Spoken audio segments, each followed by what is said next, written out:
오늘 이 사도행전 말씀을 잠깐 읽도록 하겠습니다. 사도행전 17장입니다.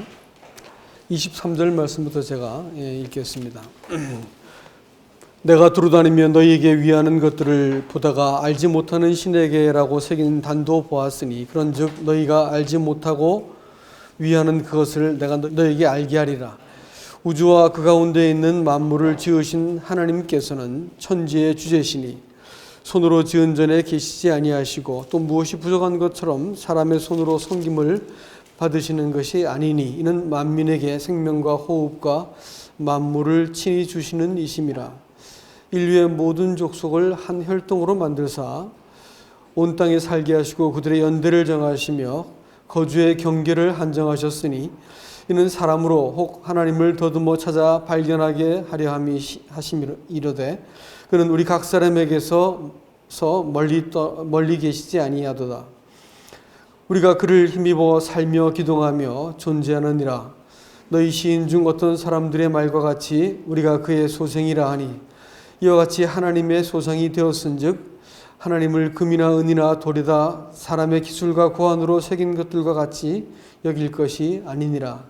알지 못하던 시대에는 하나님이 간과하셨거니와 이제는 어디든지 사람에게 다 명하사 회개하라 하셨으니 이는 정하신 사람으로 하여금 천하를 공의로 심판한 날을 작정하시고 이에 그를 죽은 자 가운데서 다시 살리신 것으로 모든 사람에게 믿을 만한 증거를 주셨음이라 하니라. 아멘. 바울이 그 당시에 세상의 중심이었다고 말하는 그리스 로마의 중심지였던 아테네에서 복음을 전하는 그 같은 이 설교 내용입니다. 여기에서 지금 이 바울이 말하고 있는 그것은 하나님이 어떤 분이신가라는 것입니다. 근데 이제 이 오늘 읽었던 말씀을 정리를 딱 해보면 대략 한 서너 가지의 어떤 주안점이 나오는데 첫 번째는 그들의 무지함입니다. 알지 못하는 신에게 하고 단을 쌓아서 그 신을 경배했다라고 하는 것입니다. 그들이 왜 그러면 그 로마 아테네라고 말하면 세상에 부족한 것이 아무것도 없고 철학, 문명, 정치, 경제, 뭐가 됐든지 아무것도 부족함이 없는 그와 같은 시대를 살던 사람들이 로마, 그리스 문명의 사람들이었습니다.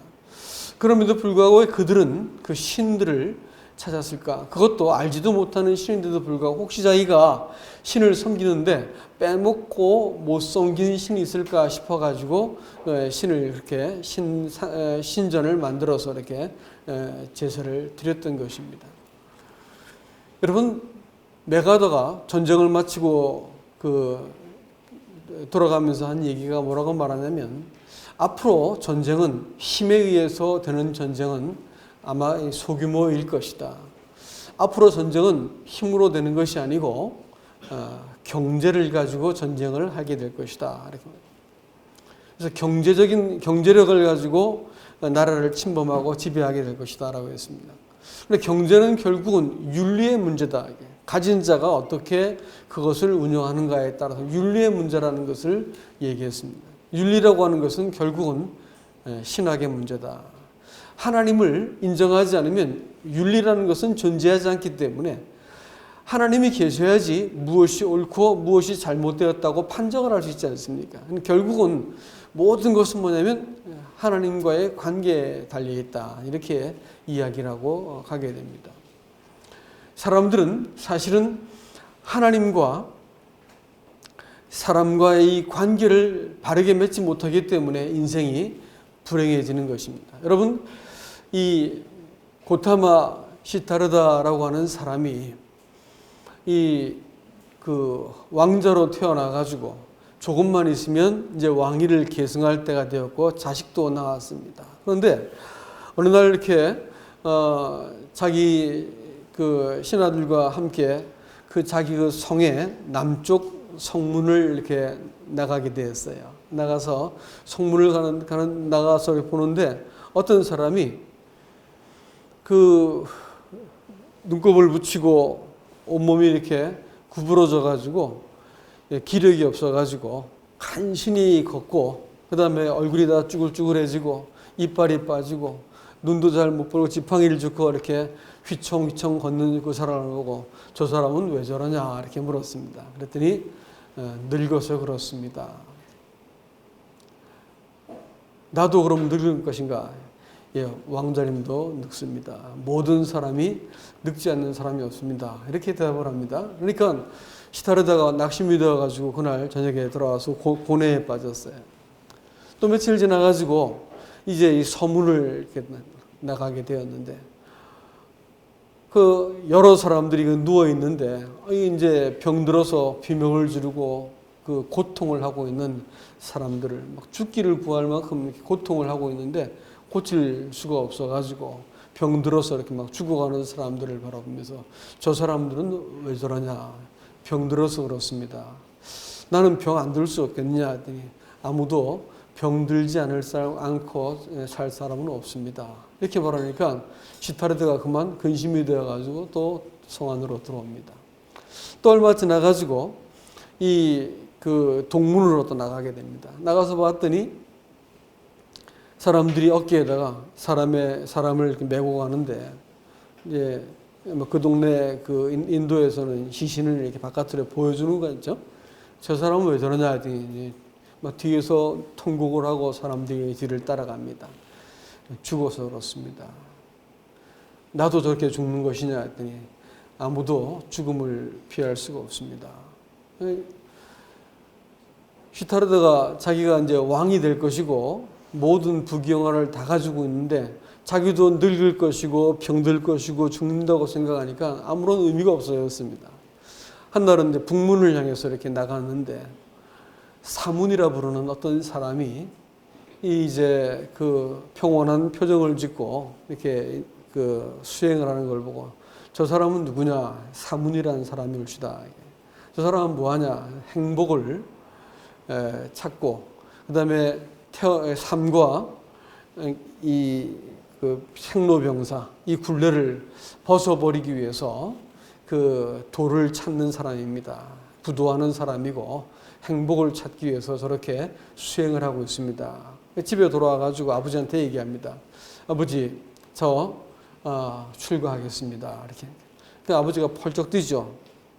이 나라는 어떻게 하라는 말이냐 펄쩍 뛰고 말립니다. 그러니까 뭐라고 얘기하냐면 내가 이 일을 하면 병들지도 않고 늙지도 않고 죽지도 않게 할 수 있습니까? 그러니까 그런 건 없다. 그러면 좀 출가하겠습니다. 이러고 이제 나가는 것이죠.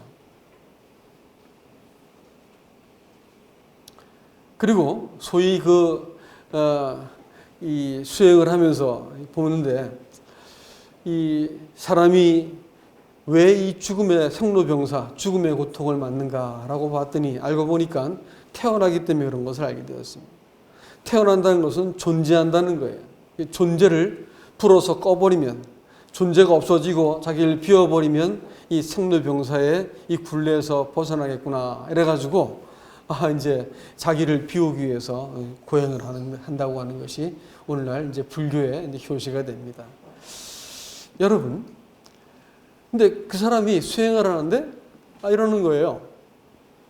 악마가 나타나가지고 이제 막 시험을 하고 또 정죄를 합니다. 그랬더니 뭐라냐면 나는 전생에 선을 많이 행했기 때문에 나는 이런 그 고뇌에 빠지지 않아도 된다. 이렇게 이제 대답을 합니다. 그러니까 그 악마가 막 웃으면서 그것을 증명할 사람이 어디 있냐 했더니 땅이 막 흔들려서 지진을 막 흔들리고 진동을 하니까 악마가 무서워서 도망갔다. 뭐 이런 이제 그 얘기가 이렇게 나옵니다. 여러분 생각을 해보세요. 왕자로 살고 아무 부족함이 없는 인생을 살던 그 사람이 이 생에서도 다 해결하지 못한 그것을 그 전생에 무엇으로 살았는지도 알 수 없는데 그 전생에서 쌓은 덕을 가지고 내가 이 생에서 어떤 좋은 데로 갈 수 있을 만큼 전생에서 덕을 쌓았다. 이렇게 말하는 것이 얼마나 모순되고 가당찮은 얘기입니까? 악마까지 얘기하는데 정작 이 사람이 꼭 대면해야 될 하나님은 그가 자기의 생각 속에서 철저히 배제해 버렸습니다. 그리고 어떻게 하냐면 소위 자기가 그 번뇌로부터 벗어나기 위해서 집을 떠나버려요. 근데 거기는 태어난 지 일주일 되어진 이 자식이 있었습니다. 근데 그것이 못내 가슴이 아프니까 그 이 자식의 이름을 짓는데 라울라라 이렇게 지었습니다. 라울라라는 말이 뭐냐면 굴레다, 속박이다, 장애물이다 라는 뜻입니다. 그 자식을 버리고 자기가 번뇌를 벗어버리기 위해서 아내도 버리고 자식도 버리고 다 죽어버리죠 나중에. 아버지가 없으니까 왕국도 망하고 오로지 자기의 행복을 얻기 위해서 그와 같은 이제 선택을 하게 됩니다. 여러분, 이 사람의 그 인생이 아무리 행복을 얻으려고 애를 쓰고 노력을 한다 하더라도 또 이 사람은 아무것도 부족함이 없는 그 자리에 가 있던 사람이었었고 또 아테네라고 말하던 로마 문명의 한 중심지에 있던 그 사람도 아무것도 부족한 것이 없던 사람들이 분명합니다. 그럼에도 불구하고 그들의 영혼 깊은 곳에서는 목마름이 있었어요. 죽음이란 문제가 앞에 있었고 삶은 생로병사라는 문제를 피해갈 수가 없었습니다. 죽음의 문제 앞에서는 모든 것이 다 이 폭력적으로 다 빼앗겨 버리는 것이었어요. 그렇기 때문에 답을 찾아야만 되었던 것입니다. 사람들이 그래서 신을 찾은 것이죠. 그런데 이 사람들이 신에 대해서 알지 못하고 무지했다는 어떤 문제가 있었습니다. 근데 무지함으로 끝나야 되는데 그 무지함이 어떻게 되냐면 어리석음으로 갑니다. 어리석음을 어떻게 하냐면 알지 못하는 신을 위해서 신전을 만들어 놓고 그들을 밥을 해놓고 떡을 해놓고 이렇게 섬겼다라는 것이죠. 그런데 조금만 생각해 보면 이것은 터무니없는 얘기입니다. 왜냐하면 하나님이 계시다고 할 것 같으면 천지를 창조한 신이 계시다라면 어떻게 신이 사람에 의해서 한정이 되어지고 사람이 먹여 살려야 되고 사람의 섬김을 받아야만 존재할 수 있는 신이 되겠냐는 거예요. 사람이 경계를 만들고 가두고 정의해버렸다. 그렇게 되면 그건 신일 수가 일단 없는 것입니다. 그러니까 사람들이 결국은 어떻게 하냐면 신이 없으니까 불편하고 있으니까 거추장스러우니까 신이 죽었다 이렇게 얘기합니다. 그랬더니 사람들이 무지하게 좋아했습니다. 사람이 물질에서 나왔다. 저절로 생겼다. 무지하게 좋아했어요. 그래가지고 이 다윈이 그 종의 기원이라는 그 논문을 쓰니까 그 터무니없는 800개나 만약이라는 말이 붙은 논문이라면 논문의 조건도 안 되는 것인데 800개나 만약이라는 말이 붙어 있는 그 논문을 사람들이 열광을 하고 받아들이게 되어지고 오늘날 모든 중고등학교에서 그 진화론을 가르칩니다. 여러분, 사람이 만일 신을 정의할 수 있고 사람이 신을 한정할 수 있고 사람의 기대와 생각대로 신을 가둘 수가 있다 할 것 같으면 신을 잘 길들이고 잘 돌봐주면 신이 나한테 복을 준다 할 것 같으면 내가 신인 거예요? 그게 신인 거예요? 내가 더 높은 거죠? 내가 신을 부리는 것이기 때문에 내가 높은 것입니다. 이 세상에 믿고 있는 신들은 사실은 자기를 위해서 만든 신이기 때문에 그 신들은 공통적으로 사람을 위한다고 하는 전제 조건이 있습니다. 기독교도 얼마든지 우상 숭배가 될 수 있는 것을 아십니까? 그것은 신을 사람을 위한 존재로 만들어버리면 우상이 되어버리게 하나님이라 부르고 예수라 부르고 뭐라 불러도 신이 하나님이 사람을 위하는 존재가 되면 그것은 우상이 되는 것이고요. 사람이 하나님을 따르면 하나님이 되는 것입니다. 하나님이 천지를 창조하실 때에 말씀으로 창조하셨다. 태초에 말씀이 계셨다. 이렇게 말씀했는데 그것은 천지 만물은 이 존재하는 모든 것, 살아있는 것들은 이 만물은 그 말씀으로 창조하신 분의 질서를 따라 움직이게 되어 있다고 하는 것이고 또 그 하나님이 지으신 것 중에서 가장 그 최상에 있는 것이 바로 생명인데 생명의 모든 생명은 그 본질적으로 사람이 따라야 될 그 도리를 하나님께서 마음속에 두신 것입니다. 그런데 하나님이 없다고 하니까, 하나님이 없다고 인정하고 그들의 지식 속에 하나님을 배제하고 나니까 어디에서 이 생로병사의 답을 찾을 줄을 알지 못해가지고 도리를 버리고 자기가 이 길을 찾겠다고 그 산에 가서 수행을 하고 또 선행을 하고 도덕적으로 어떤 그 덕을 쌓으려고 애를 쓰지만 그것들이 사람에게 결코 답을 줄 수가 없는 것입니다. 사람이 이 진리가 없으니까, 이 하나님을 알지 못하니까 사람들이 감정 따라서, 기분 따라서, 욕망 따라서, 사람 따라서, 상황 따라서 이리저리 평생 헤매고 살다가 나중에 엉겹결에 죽음을 맞이하는 것입니다. 오늘 이 사람들이 하나님을 알지 못할 뿐 아니라 어리석게 하나님을 대우했기 때문에 그들의 인생이 그렇게 무지하게 어리석게 살다가 죽게 된 것이다, 이렇게 얘기하는 것입니다. 오늘 이 바울은 이 사람들에게 뭐라고 말씀하겠냐면, 내가 너희에게 너희가 알지 못하는 신이라고 말했는데 내가 그분을 알게 해주겠다라고 이야기합니다. 뭐라고 말하고 있냐면, 오늘 이 본문에서는 하나님은 천지 만물을 지으신 분이시기 때문에 우주와 그 가운데 있는 만물을 지으신 하나님께서는 천지의 주제시니 손으로 지은 전에 계시지 아니하시고 또 무엇이 부족한 것처럼 사람의 손으로 섬김을 받지 아니하나니 이는 만민에게 생명과 호흡과 만물을 친히 주시는 이심이라. 인류의 모든 족속을 한 혈통으로 만드사 온 땅에 살게 하시고 그들의 연대를 정하시며 거주의 경계를 한정하셨으니 이는 사람으로 혹 하나님을 더듬어 찾아 발견하게 하려 하심이로되 그는 우리 각 사람에게서 멀리 계시지 아니하시도다.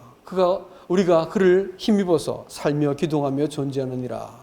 이렇게 이야기를 해주고 있습니다. 그분이 사람의 근본이다라는 것을 얘기해요. 그가 지으셨고 그를 힘입어 살고 그가 우리에게 생명과 호흡과 만물을 주셔서 그가 살라고 말씀했기 때문에 우리가 지금 살고 있다라는 것을 우리들에게 지금 이야기하고 있습니다. 사람들은 가만히 생각해 보세요. 물질이 생명을 낳는 예가 없습니다. 살아있는 것만 살아있는 걸 낳는 것이죠. 나는 어디서 낳는가? 어머니 아버지에게서 낳았다. 그것은 단세포적인 생각입니다. 자꾸 따져봐서 결국 맨 위로 올라가면 누가 계셔야 되는데 그것은 살아있는 존재고 자식이 왜 자식이 사랑스러웠냐면 나를 닮아서 사랑스러운 겁니다. 아시죠? 아침에 이렇게 애를 잠자는 걸 보고 있으면 그 똑같아, 하여튼 닮아 있습니다.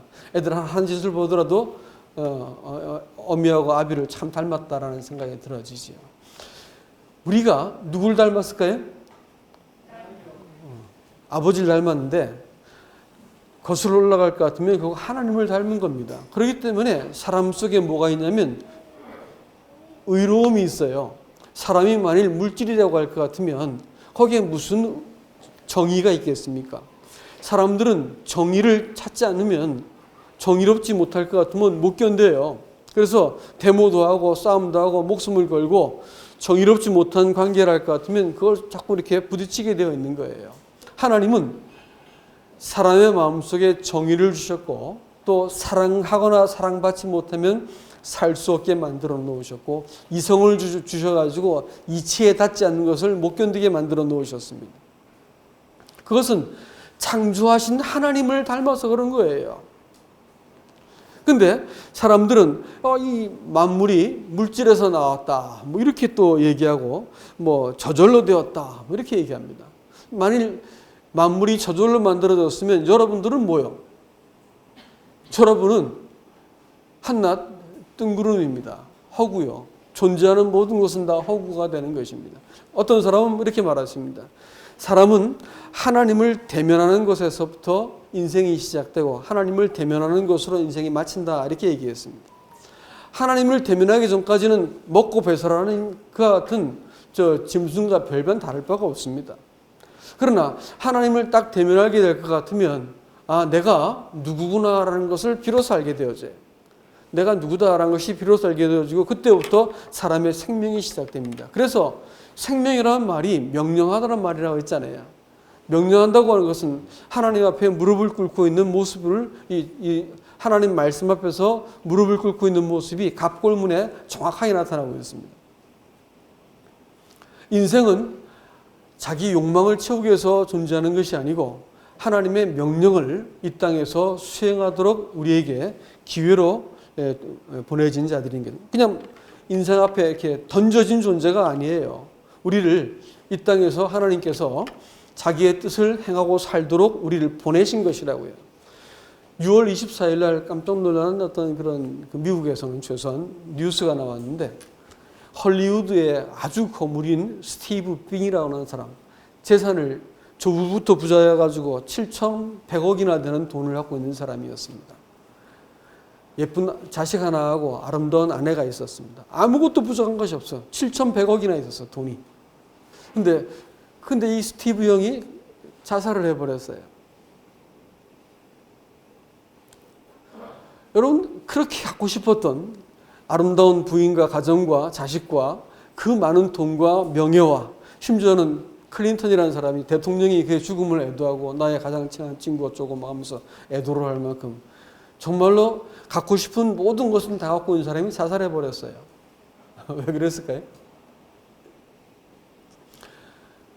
하나님을 대면함이 없이 살아가는 인생은 내가 그 모든 것을 갖고 싶은 성공을 하고 무엇을 성취하고 이루고 또 내가 부자가 되고 건강해지고 뭐 다 가질 수 있지만 그것 가지고는 사람은 그걸 다 가진다 하더라도 목숨을 끊을 수 있는 아니 목숨 끊지 않고 즐기게 살다 죽는다 하더라도 그 인생은 결국은 그 하나님을 대면해야 되는 불편한 일을 만나야만 되는 것입니다. 하나님이 지으셨기 때문에 사람은 하나님을 반드시 대면해야 됩니다. 아버지가 심부름을 보내려고 자식한테 이렇게 돈을 해서 이렇게 주어서 심부름을 보냈어. 자식이 갔다가 친구들 만나가지고 그 뽑기하는 집 앞에 가가지고 이렇게 게임방 PC방 가서 시컷 놀다가 애들하고 재밌게 놀다가 집에 돌아왔습니다. 그러면 돌아가서 만날 아버지는 아버지와는 어떻게 대면해야 될까요? 무지하게 불편해지겠죠. 인생은 내가 얼마나 재밌게 놀았는지 얼마나 근사하게 살았는지를 가지고 평가하는 게 아니에요. 인생은 보내진 것이기 때문에 나를 보내신 분 앞에서 내 인생을 계산할 때가 남았다는 거예요. 그래서 나는 내 인생을 가지고 어떻게 즐기게 건강하게 죽지 않고 내가 잘 먹고 잘 살다가 내가 그냥 이 팔팔하게 99세까지 살다가 이틀만 내가 고생하다가 딱 죽는가 이게 인생의 목적이야. 그건 목적이 될 수 없는 거예요. 과정인 것이지. 그렇게 살아가지고 무엇을 위해 살았는데? 라는 질문을 해야 되는 것입니다. 하나님께서는 사람에게 이와 같이 인생의 목적을 가지고 사람을 지으셨고 그가 근본이기 때문에 내가 그분과의 관계를 바르게 맺지 않는다고 할 것 같으면 나는 무엇을 하고 무엇을 성취해도 그건 다 허구가 되는 것입니다. 교회를 왜 나가야 되느냐? 하나님을 왜 믿어야 되느냐? 이런 질문하는 분들 계세요. 젊은 사람 중에서 그런 사람 많이 있습니다. 여러분 그게 왜 중요한지 아세요? 사람이 하나님을 모를 것 같으면 내가 누군지를 절대 알 수가 없습니다.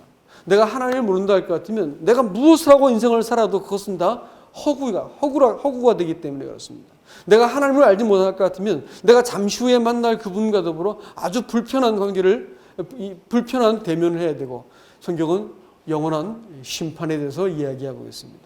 평생 동안 사람의 이성과 양심이 우리 마음을 자극하는데 양심이 동의하지 않는 인생을 사는 거야. 양심과 이성이 동의해 주지 않는 인생을 내가 내 욕심과 욕망과 급한 일과 내 좋은 대로 내가 원하는 인생을 살아버린 거예요. 내가 원하는 인생을 살 수 있다 믿는 것이 제일 철없는 인생인 거 아세요? 내가 원하는 인생을 살 수 있다고 믿는 것이 제일 철없는 인생입니다. 결혼하고 나면 이게 가능한가요? 가능하지 않아요. 젊을 때는 이게 가능한 거 아니에요. 배워야죠. 공부해야 할 거 아니에요. 무엇인가 준비해야지 내가 나이가 먹었을 때 무책임하지 않은 인생을 살 거 아닙니까? 그렇죠? 인생은 자기 마음대로 되는 게 아니에요. 왜냐하면 보내진 존재이기 때문에 우리가 부르신 자가 그만하고 숨을 거두실 때 생명을 주신 분께서 호흡을 주시고 자기 형상과 이 하나님의 뜻을 심어놓은 분께서 나중에 이 숨을 거두어 가신다고요. 숨을 거두어 가실 때 우리가 목숨 떨어지면 생명도 없어지는 거 아니겠습니까? 그때 하나님께서 내가 너한테 생명 주어서 기회를 주었는데 뭐하고 살았니? 라는 질문을 하게 될 것입니다. 그때 우리는 하나님 앞에서 대답을 해야만 되는 것입니다. 그런데 말이죠. 사람들은 볼 것 같으면 아무도 이런 질문들을 하지 않고 삽니다. 내가 왜 사는 것이지? 나는 누구지? 이런 말들을 애들끼리 한다는 것은 문제가 없는데 어른들이 그런 말하면 좀 정신 나간 사람 취급합니다. 그래서 배를 타고 가는데 이 배가 몇 톤이나 될까요? 이 배가 무지하게 사람 많이 실을 것 같아. 몇 명이나 실을까? 이런 질문하면 괜찮은 사람인데 이 배가 만들어진 목적이 뭘까요? 이렇게 말하면 정신 나간 사람이 되는 거예요. 그렇죠? 사람들은 이런 대답을 하지 않습니다. 왜 하지 않는지 아세요? 왜 사는가? 무엇 때문에 살아야 되는가? 나는 누구인가? 이것보다 중요한 질문이 혹시 있나요? 네, 이 질문을 하지 않습니다. 대답을 해주지 못해요. 왜 그런지 아세요? 대답하면 무의미한 삶이 들킬까봐 말을 못하는 거예요. 먹기 위해 산다. 살기 위해서 먹는다. 별 얘기를 다 해도 아주 허접한 대답밖에 나올 게 없어. 예? 허접한 대답밖에 나올 게 없어. 질문 두 번만 더 하고 나면 어떤 대답도 아주 그야말로 어리석은 대답이 되기 때문에 이런 질문을 해버리면 대답할 게 없는 거예요. 자기 삶이 들켜버릴까봐, 이 허무하고 무의미한 삶이 들킬까봐 대답을 못하는 것이죠. 하나님께서 이런 사람을 위해서 살 길을 만들어 주셨습니다. 그건 뭐냐면 사람이 자기 생명을 가지고 10년을 살든 90년을 살든 돌아보니까 허무한 거야. 돌아보니까 허무하고 돌아보니까 정말로 안 되는 것이 자기 자신이 제일 다루기 힘든 왼수가 자기 안에 있다는 것을 알게 되어지고 자기같이 거짓되고 부패하고 이 왜곡되어진 본성을 가진 존재가 없다는 것을 어느 날 알게 되어집니다. 참 모순덩어리라는 것을 발견하게 되죠. 우리 한 형제님의 아버님이 96세가 돼서 돌아가실 때가 다 돼가지고 한 얘기가 하나님을 인정하지 않고 살아왔던 자기 인생을 한탄을 하고 자식들이 하나님을 인정하고 산 걸 보고 그렇게 살아야 되는데 이렇게 후회를 하셨다는 겁니다. 하나님을 인정하고 나면 모든 것이 만물이 다 제자리로 돌아가게 되겠습니다. 근데 하나님을 인정하지 않으면 인생은 자기 혼자가 되는 거예요. 모든 것이 수수께끼고 유행수를 바라보게 되어지고 인생이 아주 험악해지고 모질어지게 되어 있습니다. 이런 인생은 천년의 갑절을 살아도 똑같은 인생이에요. 똑같이 모순되고 똑같이 인생이 뒤죽박죽이 되는 것입니다. 하나님께서 이 생명 말고 새로운 생명을 주시려고 하는 거예요. 이렇게 살다가 죄만 짓다가 죽어버린 생명 말고 하나님이 전혀 다른 생명을 주시기 위해서 하나님이 사람의 몸을 입고 이 땅에 오신 겁니다. 오늘 앞에 제가 읽지는 않았었는데 앞에서는 예수와 부활에 대해서 증거하는 걸 보고 사람들이 그를 데려다가 아테네 그 아레오바고에 세워놓고 말하게 만들었다 했습니다. 사도 바울이라는 분이 말씀을 전했던 주제는 두 가지였습니다. 한 가지는 예수였고 또 한 가지는 부활이었습니다. 왜 예수를 전했냐면 사람이 살아가면서 하나님을 모르기 때문에 인생이 이렇게 뒤죽박죽한 것이에요. 그런데 하나님이 사람 몸을 입고 오신 분이 예수 그리스도이십니다. 그분이 오셔가지고 사람과 함께 살다가 사람의 모든 하나님과 사람이 깨어진 관계를 화해시키고 중재를 해야겠는데 사람의 죄가 너무 많고 사람이 구부러져 있기 때문에 하나님과 사람 사이를 중재하기 위해서 그분이 사람의 죄를 대신 담당하고 죽으셨다는 거예요. 죽으신 것으로 끝나면 사람이 죄사함 받고 살다가 죽는 건데 죄사함 받는다 해가지고 사람들이 잘 살면 좋은데 오늘날 교회 다니는 사람의 딜레마가 뭐예요? 죄사함 받고 나서 살아가는 이 뒤죽박죽하는 삶이에요. 교회가 들었으면 집값이 떨어진다 해서 옛날에는 왠지 아세요? 새벽마다 울부짖는 사람들이 아이고 죄인입니다 하고 울어대는 거야. 왜 그럴까요? 소위 죄사함 받고 나서 그때부터 죄를 본격적으로 짓는 거예요. 옛날에는 별로 죄가 죄인지 몰랐는데 갑자기 이게 죄가 죄로 느껴지기 시작하는 거지. 하나님이 인정하지 않을 땐 죄가 죄인지도 몰랐는데 하나님이 딱 인정하고 나니까 이게 다 죄가 되는 걸 알아챘어요. 그러니까 가슴, 내가 죄 가지고는 지옥 갈 테니까 용서해달라고 가슴을 치면서 회개하니까 날마다 울어대니까 재수 없다. 이거 집값 떨어지는 거예요. 그런데 이 예수는 죽으실 뿐 아니라 부활을 하셨습니다. 왜 부활하셨을까요? 부활하신 목적은 딱 한 가지입니다. 사람이 하나님이 없다 하고 인생을 자행자재한 것이 죄였기 때문에 예수는 하나님이 사람에게 오셔가지고 사람과 동거하시고 사람을 다스리고 사람의 주인 되시기 위해서 부활하신 거예요. 그래서 예수께서 부활하신 목적이 뚜렷합니다.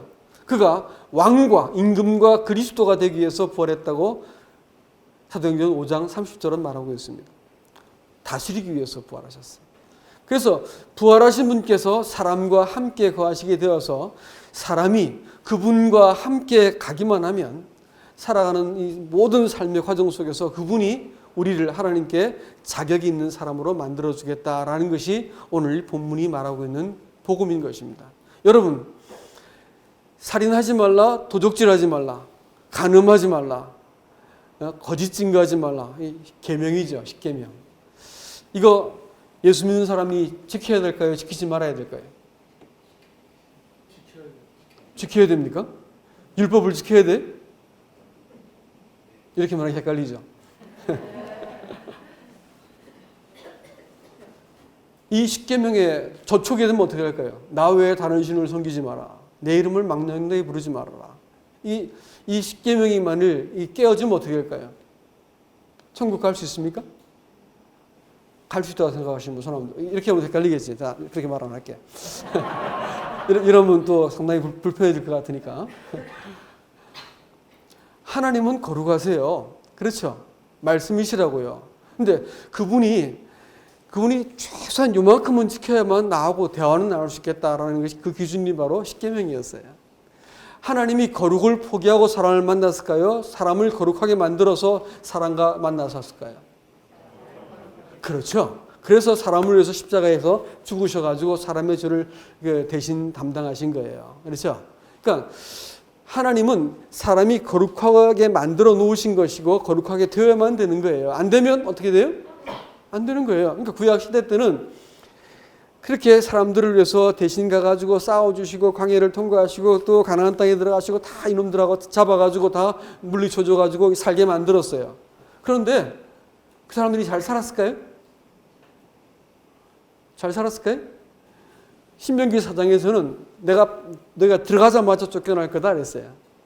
들어가자마자 내 속히 망하리니 너희가 배부르고 또 등 따숩게 되면 분명히 나를 버릴 것이다 라고 예언을 하셨어요. 아닌 게 아니라 그렇게 되어버렸습니다. 금방 하나님 버리고 그 뒤로 이스라엘 역사할 게 없어. 다윗 때 잠깐 반짝하고 계속해서 하나님 대신 바울과 아세라 섬기고 막 찌그덕삐그덕하고 별 지저분한 짓 다 하고 살다가 결국은 망해버렸습니다. 그렇죠? 하나님의 법에 기준에 미달되었으면 버리는 거예요. 여러분, 하나님의 도덕적인 하나님의 이 의로운 기준에 거룩에 사람이 미달하면 버리는 거라고요. 그랬다가 말일에 내가 너희들을 회복하여서 이 고토에 돌아오게 할 것인데 그때는 법을 말이지 너희 마음속에 내가 새길 거야 라고 예레미야서 31장 31절은 말해주고 있습니다. 법이라고 해서는요 절대 안 바뀌어요. 법이 바뀐다는 것은 가짜입니다. 그거는 여러분 구약의 하나님과 신약의 하나님이 다른 하나님이다 이렇게 말하는 것은 100% 이단입니다. 구약의 하나님과 신약의 하나님은 똑같은 분이세요. 아시죠? 같은 하나님이세요. 여호와라 부르는 분이 예수 그리스도입니다. 또 여호와라고 부르는 분이 또 아버지라고 그분은 부를 수도 있는 분이시죠. 근데 하여튼 그 하나님과 신약의 하나님이 같다는 증거는 말할 수 없이 많이 있습니다. 요한이 여호와 하나님을 앞서가서 광야에서의 전사를 했는데 이 신약에 와서는 예수님을 앞서서 광야에서의 전자였습니다. 여호와가 누군 거예요? 예수님 가리키는 거였어요. 그래서 자, 여러분 그 땅에서 하나님의 이 법을 어겨버리고 하나님을 버리니까 하나님께서 그를 버렸다고 할 것 같으면 오늘날 신약 시대 때 하나님께서 그 법의 기준을 버렸을까요? 안 버렸을까요? 확실하게 말해 봅시다. 버렸을까? 안 버렸을까? 이 버렸으면 하나님이 아닌 거예요. 하나님이 지멋대로 하니까 무슨 하나님이요? 하나님이 그 거룩하신 기준은 절대 아들을 십자가에 죽여도 하나님은 이 거룩이라는 기준을 버리지 않는단 말이에요. 아시겠어요? 자, 거룩하게 하시는 거예요. 근데 법은 안 바뀌는데 뭐가 바뀌는 걸까요? 약속이 바뀌는 거예요. 언약이. 네? 언약이 바뀌는 거예요. 구약 시대 때는 네가 잘하면 내가 복 받게 하고 잘하면 구원도 주고 잘하면 내가 이 땅에 살면서 내가 네 평생 동안 자손 천대로 내가 복을 줄게 하고 약속을 다 해주셨어. 근데 이 약속을 사람이 어떻게 했어요? 어겼잖아요. 깨뜨려 버렸어요. 그러니까 법은 있었는데 약속이 깨지니까 사람들이 버림받았던 거예요. 자, 신약 시대 때도 법은 바뀌어요, 안 바뀌어요? 안 바뀌어요. 뭐가 바뀌어요? 약속이 바뀌는 거예요. 그래서 예수님께서 마지막 나팔에 내가 너희와 맺는 뭐라고요? 새 언약이다 이러면서 자신의 피와 그 살인 이 떡을 나눠 주십니다. 언약이 바뀌는 거예요. 이 언약은 어떤 언약이냐라고 할 것 같으면 이 언약은 이제는 사람의 상태와 무관하게 하나님이 아예 사람한테 와가지고 진을 치고 집을 짓고 사시는 거야. 그분의 이름을 뭐라 부르냐면 임마누엘이라 부르고 현실적으로는 성령이라 부르시는 분입니다. 성령이 들어오셔가지고 그분이 법이 되셔.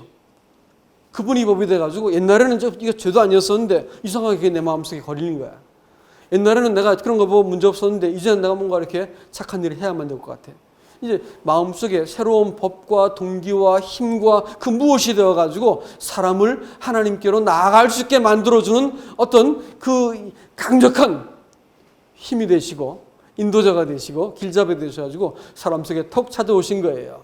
그래서 나는 지금도 뻔뻔스럽게 법을 어기고 뻔뻔스럽게 자빠지고 죄를 짓고 나서도 내가 이렇게 그 형편없는 짓을 하는 인간들이지만 이를 나를 툭툭 일으켜 세우시고 또 나를 새롭게 하시고 나를 이 정죄치 않고 또 이끌어내시고 책망을 할지언정 나를 망하게는 하지 아니하시고 인생의 채찍과 사람의 막대기로 나를 징치하실지라도 산들은 옮기고 작은 산은 옮길지라도 내 이 화평케 하는 내 언약은 결코 옮기지 않겠다 이렇게 말씀하신 그 언약을 가지고 사람을 딱 만나신 거예요. 이 언약 가운데서 사람으로 하여금 하나님의 법에 이룰 수 있도록 교회로 불러주시고 우리를 지금도 가르치시고 인도하시고 지금 교정하고 계신 것입니다. 그래서 오늘 이 말씀은 우리에게 뭐라고 얘기하고 있냐면 이렇게 합니다. 알지 못하던 시대에는 하나님이 간과하셨거니와 이제는 어디든지 사람에게 다 명하사 회개하라 하셨으니 이는 정하신 사람으로 하여금 천하를 공의로 심판할 날을 작정하시고 이에 그를 죽은 자 가운데서 다시 살리신 것으로 모든 사람에게 믿을 만한 증거를 주셨음이니라 하니라. 아멘. 아멘. 여러분, 살 길은 하나밖에 없습니다. 하나님 인정하지 않으면 인생은 허무하게 되어지고 이 모질게 살다가 비참하게 죽습니다. 하나님 인정하고 그분 섬기는 것이 살 길인데 우리 힘으로는 그분 섬길 수가 없어요. 누구를 통해야 된다고요? 이제는 부활하셔서 우리 속에 찾아오신 하나님의 영 성령을 통해서 우리가 우리 인생을 하나님과 더불어 그 법을 지킬 만한 사람으로 그 법을 감당할 만한 사람으로 아니 때로는 그 법이 없어도 내가 그보다 더 선한 일을 할 수 있도록 만드는 사람으로 나를 지금도 빚어가시는 것을 믿으시고 다 주님께 돌아올 수 있기를 바랍니다. 이상입니다.